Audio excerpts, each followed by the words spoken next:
പ്രിയപ്പെട്ട വിദ്യാർത്ഥികളെ, കഴിഞ്ഞ ദിവസം ഏറ്റവും പ്രധാനപ്പെട്ട ചില റൂൾസാണ് നമ്മൾ ഡിസ്കസ് ചെയ്തത്.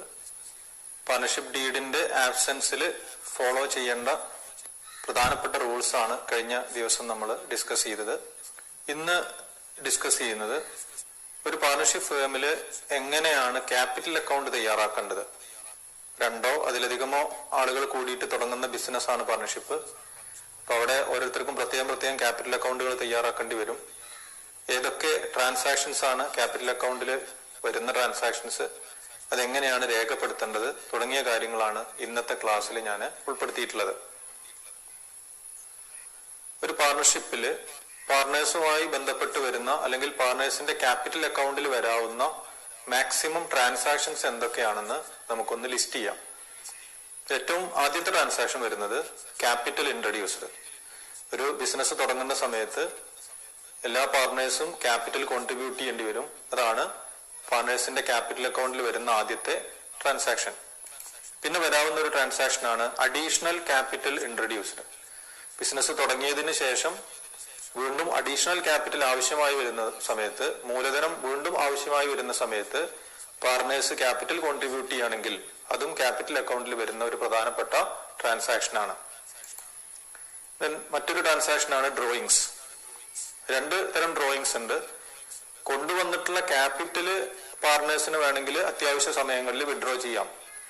It is called drawings out of capital. Then normal drawings ഉണ്ട്.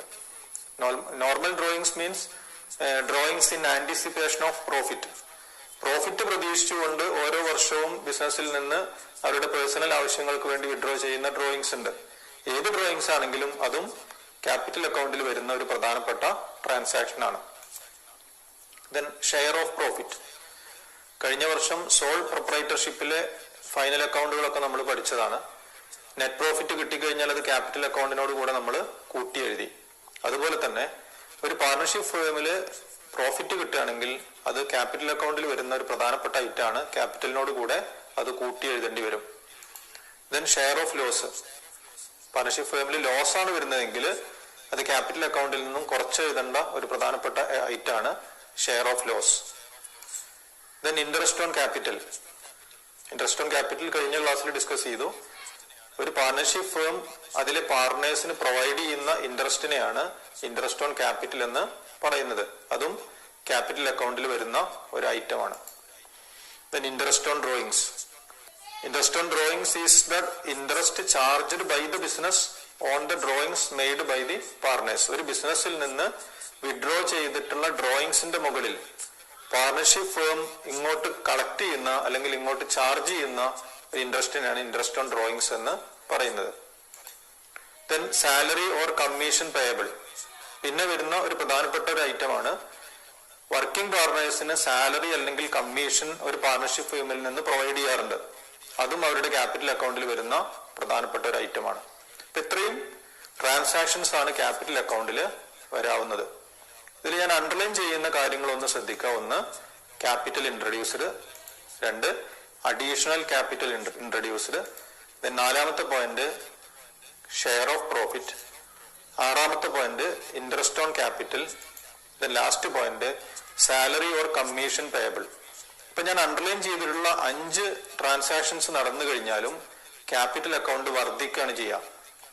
ക്യാപിറ്റൽ കൊണ്ടുവരുമ്പോൾ അഡീഷണൽ ക്യാപിറ്റൽ കൊണ്ടുവരുന്ന സമയത്ത്, പ്രോഫിറ്റ് കിട്ടുന്ന സമയത്ത്, ഇൻട്രസ്റ്റ് പ്രൊവൈഡ് ചെയ്യുന്ന സമയത്ത്, അതുപോലെ റെമ്യൂണറേഷൻ കൊടുക്കുന്ന സമയത്തൊക്കെ ഒരു പാർട്ണറുടെ ക്യാപിറ്റൽ അക്കൗണ്ട് വർദ്ധിക്കും. ദെൻ അണ്ടർലൈൻ ചെയ്യാത്ത പോയിന്റുകളാണ് drawings, share of loss, interest on drawings. ഈ 3 ട്രാൻസാക്ഷൻസ് വരുന്ന സമയത്ത് പാർട്ണേഴ്സിന്റെ ക്യാപിറ്റൽ അക്കൗണ്ടിൽ കുറവാണ് രേഖപ്പെടുത്തേണ്ടി വരിക. ഇതാണ് പ്രധാനപ്പെട്ട ട്രാൻസാക്ഷൻസ്. അപ്പൊ ഇത്രയും ട്രാൻസാക്ഷൻസ് ആണ് നമുക്ക് ക്യാപിറ്റൽ അക്കൗണ്ടിൽ രേഖപ്പെടുത്തേണ്ടത്. All transactions relating to the partners are recorded in this account. Since there are 2 or more partners, transactions relating to partners should be recorded in their respective capital account. ഈ പറയുന്ന transactions എല്ലാം രേഖപ്പെടുത്തേണ്ടത് capital അക്കൗണ്ടിലാണ്. എന്നാൽ ഇവിടെ ഒന്നിലധികം partners വരും. അപ്പോൾ ഓരോ പാർട്ണേഴ്സും കൊണ്ടുവരുന്ന ക്യാപിറ്റല് പ്രത്യേകം ക്യാപിറ്റൽ അക്കൗണ്ടിൽ നമ്മൾ രേഖപ്പെടുത്തണം. അവർക്ക് കൊടുക്കുന്ന ഇൻട്രസ്റ്റ് ആണെങ്കിലും പ്രോഫിറ്റ് ആണെങ്കിലും സാലറി ആണെങ്കിലും കമ്മീഷൻ ആണെങ്കിലും ആർക്കാണോ സാലറി കൊടുക്കാനുള്ളത് അത് ആ പാർട്ണറുടെ ക്യാപിറ്റൽ അക്കൗണ്ടിലാണ് രേഖപ്പെടുത്തേണ്ടത്. അപ്പോൾ ഓരോരുത്തർക്കും പ്രത്യേകം ക്യാപിറ്റൽ അക്കൗണ്ടുകൾ തയ്യാറാക്കണം. സോൾ പ്രൊപ്പറേറ്റർഷിപ്പിൽ നമ്മൾ ഒരു ക്യാപിറ്റൽ അക്കൗണ്ട് മാത്രമാണ് തയ്യാറാക്കിയത്. കാരണം അവിടെ പ്രൊപ്പറേറ്റർ ആയിട്ട് അല്ലെങ്കിൽ ഓണർ ആയിട്ട് ഒരാൾ മാത്രമാണ് വരുന്നത്.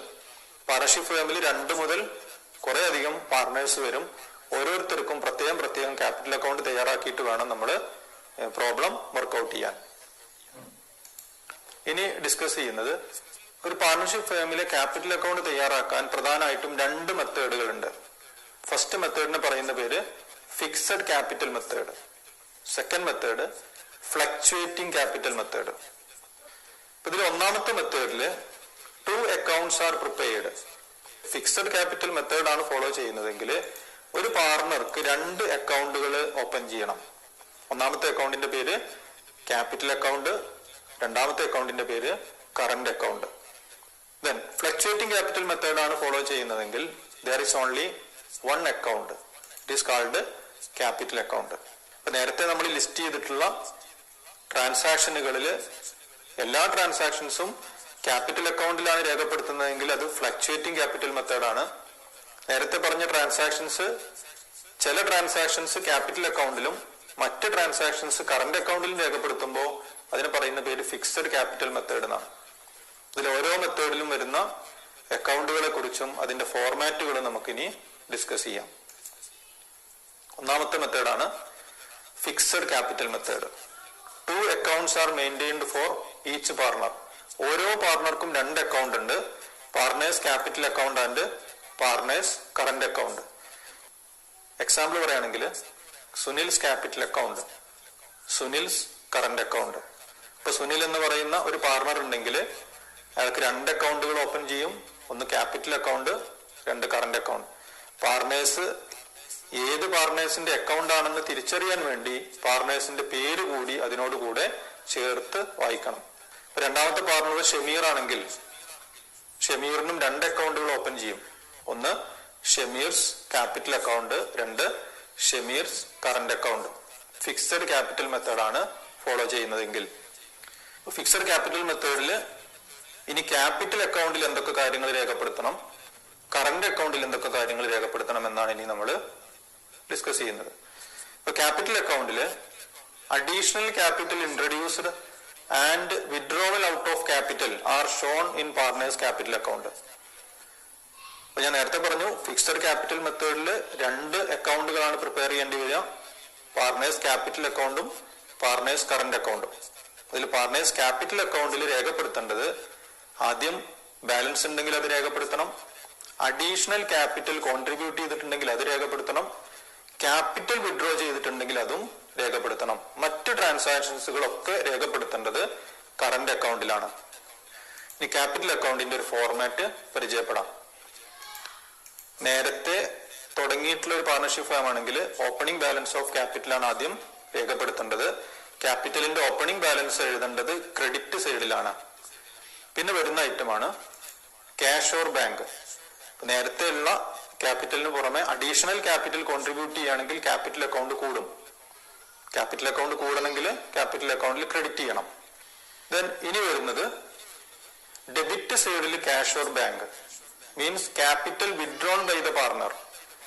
ഈ ട്രാൻസാക്ഷൻസ് മാത്രമാണ് ക്യാപിറ്റൽ അക്കൗണ്ടിൽ രേഖപ്പെടുത്തേണ്ടത്. ഫിക്സഡ് ക്യാപിറ്റൽ മെത്തേഡാണ് ഫോളോ ചെയ്യുന്നതെങ്കിൽ ഇത്രയും കാര്യങ്ങൾ രേഖപ്പെടുത്തി കഴിഞ്ഞാൽ ബാലൻസ് ചെയ്യും. ബാലൻസ് ചെയ്യുമ്പോൾ അതിന്റെ ക്ലോസിംഗ് ബാലൻസ് കിട്ടും. ആ ക്ലോസിംഗ് ബാലൻസിനെ നമ്മൾ അടുത്ത വർഷത്തേക്ക് ബ്രോട്ട് ഡൗൺ ചെയ്യും. ഇതാണ് പാർട്ണേഴ്സിന്റെ ക്യാപിറ്റൽ അക്കൗണ്ടിന്റെ ഫോർമാറ്റ്.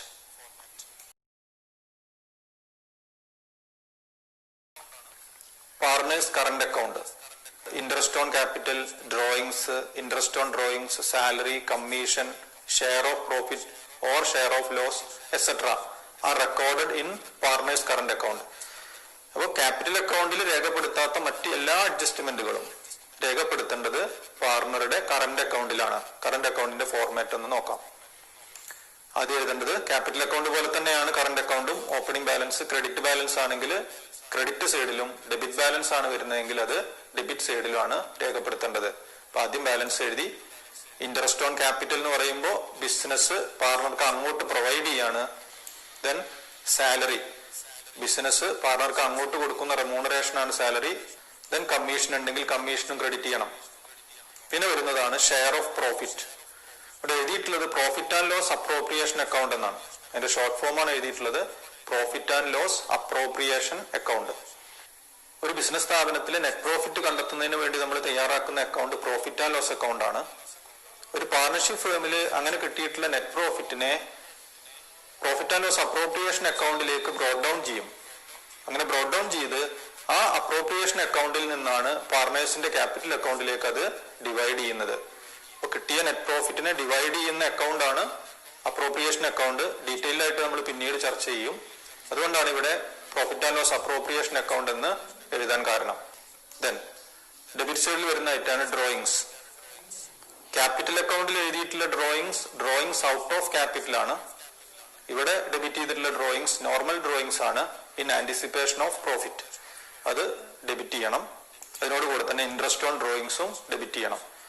ദെൻ ഇനി വരുന്ന ഒരു ഐറ്റാണ് ഷെയർ ഓഫ് ലോസ്. പ്രോഫിറ്റ് ആണെങ്കിൽ ക്രെഡിറ്റ് ചെയ്യണം, ലോസ് ആണെങ്കിൽ അത് ഡെബിറ്റ് ചെയ്യണം.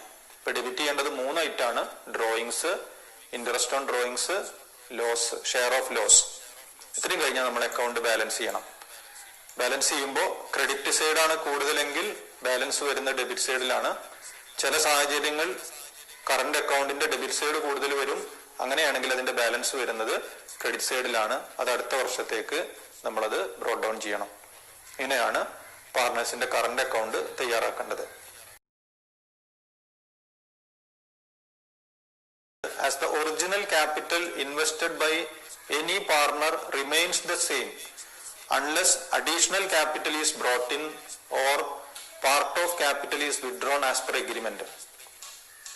ഫിക്സഡ് ക്യാപിറ്റൽ മെത്തേഡിൽ തയ്യാറാക്കുന്ന ക്യാപിറ്റൽ അക്കൗണ്ട് പരിശോധിച്ചു കഴിഞ്ഞാൽ മിക്കവാറും എല്ലാ വർഷങ്ങളിലും ഓപ്പണിംഗ് ക്യാപിറ്റലും ക്ലോസിംഗ് ക്യാപിറ്റലും ഈക്വൽ ആയിട്ട് വരും. Unless additional capital is brought in or capital is withdrawn. Additional capital കൊണ്ടുവരുന്ന വർഷം ക്യാപിറ്റലിന്റെ ഓപ്പണിംഗ് ബാലൻസും ക്ലോസിംഗ് ബാലൻസും ഡിഫറൻസ് വരും. ക്യാപിറ്റൽ വിഡ്രോ ചെയ്യുന്ന വർഷവും ഓപ്പണിംഗ് ക്യാപിറ്റലും ക്ലോസിംഗ് ക്യാപിറ്റലും തമ്മിൽ ഡിഫറൻസ് വരും. ബാക്കിയുള്ള എല്ലാ വർഷങ്ങളിലും ഓപ്പണിംഗ് ക്യാപിറ്റലും ക്ലോസിംഗ് ക്യാപിറ്റലും ഈക്വൽ ആയിട്ട് വരുന്നത് കൊണ്ടാണ് ഈ മെത്തേഡിനെ ഫിക്സഡ് ക്യാപിറ്റൽ മെത്തേഡ് എന്ന് പറയുന്നത്.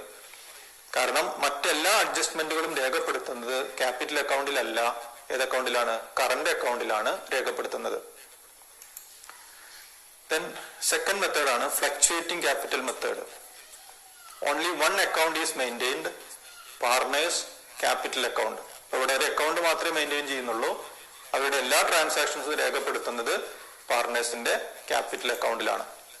All the items affecting partners capital account is recorded, such as interest on capital, interest on drawings, salary, commission, share of profit, loss, etc.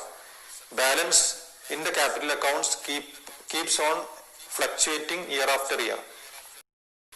ഇപ്പൊ നേരത്തെ നമ്മൾ 2 അക്കൗണ്ടുകളിലായിട്ട് എഴുതിയിട്ടുള്ള എല്ലാ ട്രാൻസാക്ഷൻസും ഫ്ലക്ച്വേറ്റിംഗ് ക്യാപിറ്റൽ മെത്തേഡാണ് നമ്മൾ ഫോളോ ചെയ്യുന്നതെങ്കിൽ അതെല്ലാം രേഖപ്പെടുത്തേണ്ടത് ഒറ്റ അക്കൗണ്ടിലാണ്. ആ അക്കൗണ്ടിന്റെ പേരാണ് പാർട്ണേഴ്സ് ക്യാപിറ്റൽ അക്കൗണ്ട്. അങ്ങനെ വരുന്ന സമയത്ത് എല്ലാ വർഷവും ഓപ്പണിംഗ് ബാലൻസും ക്ലോസിംഗ് ബാലൻസും തമ്മിൽ ഡിഫറൻസ് വരും. അതുകൊണ്ടാണ് ഈ മെത്തേഡിന് ഫ്ലക്ച്വേറ്റിംഗ് ക്യാപിറ്റൽ മെത്തേഡ് എന്നുള്ള പേര് കൊടുത്തത്. ഈ ഫ്ലക്ച്വേറ്റിംഗ് ക്യാപിറ്റൽ മെത്തേഡിൽ ക്യാപിറ്റൽ അക്കൗണ്ടിന്റെ ഫോർമാറ്റ് നോക്കാം. ആദ്യം എഴുതേണ്ടത് ഓപ്പണിംഗ് ബാലൻസ് ക്രെഡിറ്റ് ചെയ്യണം, അഡീഷണൽ ക്യാപിറ്റൽ ഉണ്ടെങ്കിൽ ക്രെഡിറ്റ് ചെയ്യണം, interest on capital, salary credit ചെയ്യണം, കമ്മീഷൻ, ഷെയർ ഓഫ് പ്രോഫിറ്റ്. നേരത്തെ 2 അക്കൗണ്ടുകളിലായി ക്രെഡിറ്റ് ചെയ്ത എല്ലാ ഐറ്റങ്ങളും ഇവിടെ നമ്മൾ ഒറ്റ അക്കൗണ്ടിലാണ് ക്രെഡിറ്റ് ചെയ്തത്. അതുപോലെ തന്നെ ഡെബിറ്റ് ചെയ്യുമ്പോൾ ഡ്രോയിങ്സ് 2 തരം ഡ്രോയിങ്സും ഡെബിറ്റ് ചെയ്യണം. ഡ്രോയിങ്സ് ഔട്ട് ഓഫ് ക്യാപിറ്റൽ ആണെങ്കിലും നോർമൽ ഡ്രോയിങ്സ് ആണെങ്കിലും ഡെബിറ്റ് ചെയ്യണം. ഇൻട്രസ്റ്റ് ഓൺ ഡ്രോയിങ്സ് ഡെബിറ്റ് ചെയ്യണം. ദെൻ ഷെയർ ഓഫ് ലോസ് ഉണ്ടെങ്കിൽ അതും ഡെബിറ്റ് ചെയ്യണം. അപ്പൊ ക്യാപിറ്റൽ അക്കൗണ്ട് കൂടാൻ സാഹചര്യമാക്കുന്ന ട്രാൻസാക്ഷൻസ് ഒക്കെ ക്രെഡിറ്റ് ചെയ്തു. കാരണം ക്യാപിറ്റൽ അക്കൗണ്ട് ക്രെഡിറ്റ് ചെയ്യുമ്പോഴാണ് കൂടുന്നത്. ക്യാപിറ്റൽ അക്കൗണ്ടിൽ ഡെബിറ്റ് ചെയ്യുന്നത് ക്യാപിറ്റൽ അക്കൗണ്ട് കുറയേണ്ട സാഹചര്യങ്ങളാണ്. അതെല്ലാം ഡെബിറ്റ് ചെയ്തു അവസാനം നമ്മൾ ബാലൻസ് ചെയ്യും. ബാലൻസ് ചെയ്യുമ്പോൾ closing balance of capital account നമുക്ക് കിട്ടും. അത് അടുത്ത വർഷത്തേക്ക് ബ്രോഡ് ഡൗൺ ചെയ്യും.